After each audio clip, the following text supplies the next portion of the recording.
All right, let's talk about minor scales.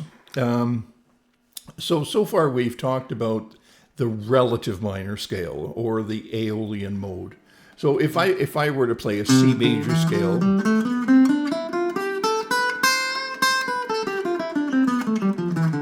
right, and then play its relative minor scale, it would be exactly the same notes, except the tonal center is now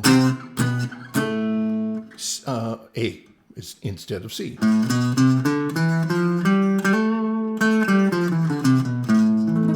You can hear that, right? Same notes,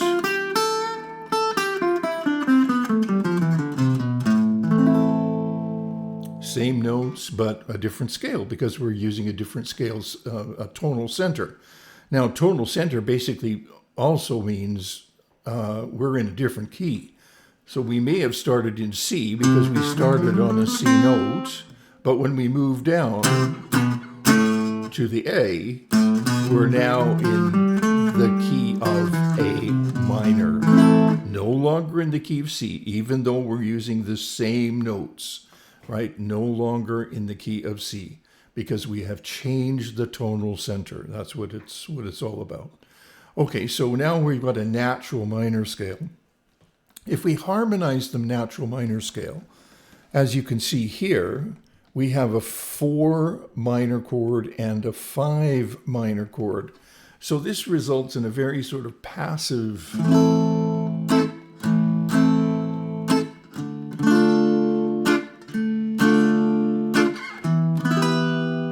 especially passive on the 5 chord. You've got that minor 5 chord, right, going to the 1 chord. And so the harmonic minor scale, it has a raised 7th degree.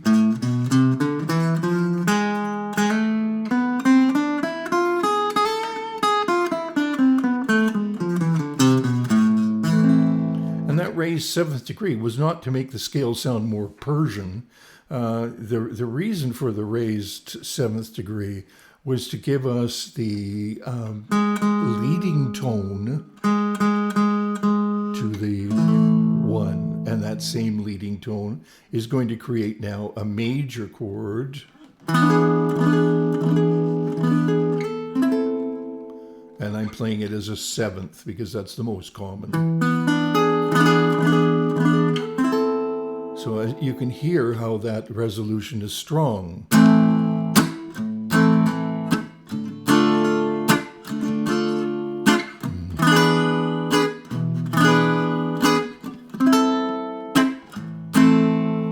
All right? So the reason for the harmonic minor scale was harmonic reasons. But when we change that 7th degree, as you can hear, we got that crazy augmented second.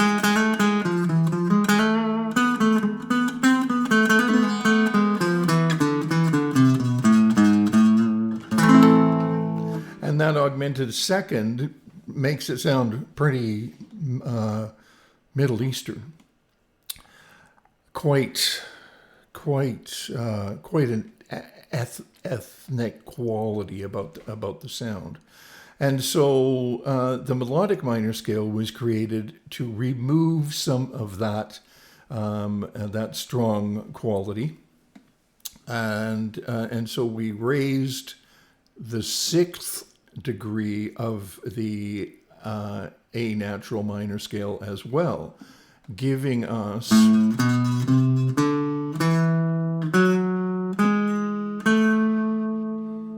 so now we no longer have that large augmented second.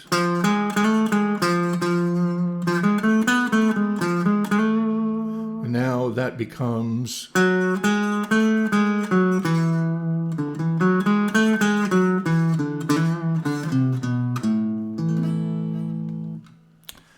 so the melodic minor scale is effectively a major scale with a lowered 3rd degree.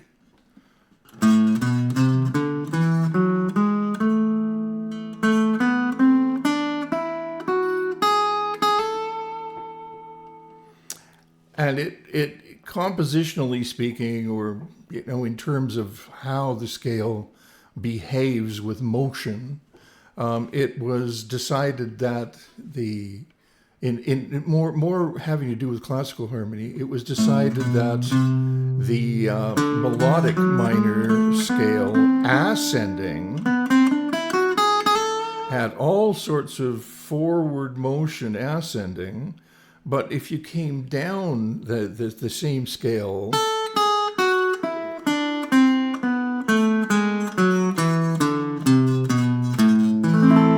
it didn't have enough of a sense of descending, because it felt like that raised sixth and raised seventh wanted to keep going up.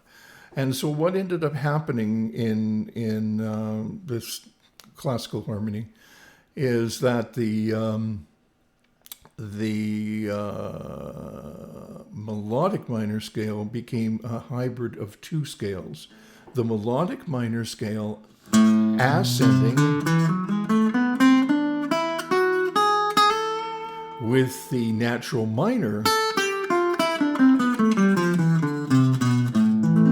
descending, right? I'll play that again. Melodic ascending, which is effectively just a major scale with a flat 3.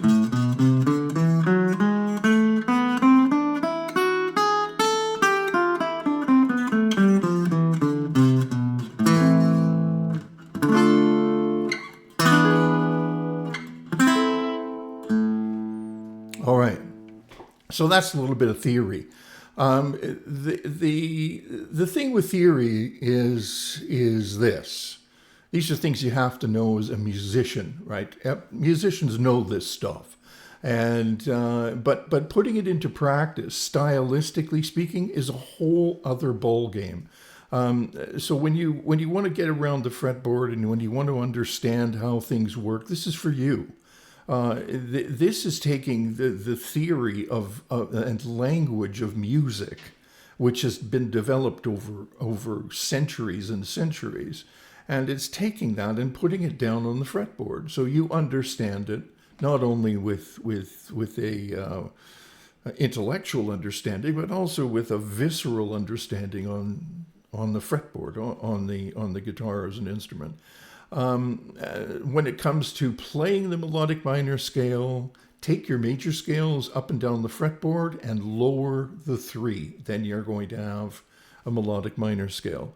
And be aware of the 1 chord, the 4 chord, and the 5 chord. In natural minor, as we can see here, the 1, the 4, and the 5 are A minor, D minor, and E minor. The 1, the 4, and the 5 in harmonic minor are minor, minor, and major, the reason for the creation of the harmonic minor scale. And the melodic minor scale, the 1 chord is A minor, the 4 chord ascending is D major, and the 5 chord is also major. There are, of course, other minor scale sounds such as Dorian and Phrygian, or hybrid type scales like minor Lydian with a flat 3 and so on. We'll maybe get to those later, but right now this is meat and potato stuff. This is grade 1 theory put down on the fretboard. And the theory has been shared for literally centuries by musicians who have long since gone. Get it down on the fretboard and listen to it and understand it. Great. I hope that was a help to you, and we'll talk to you real soon.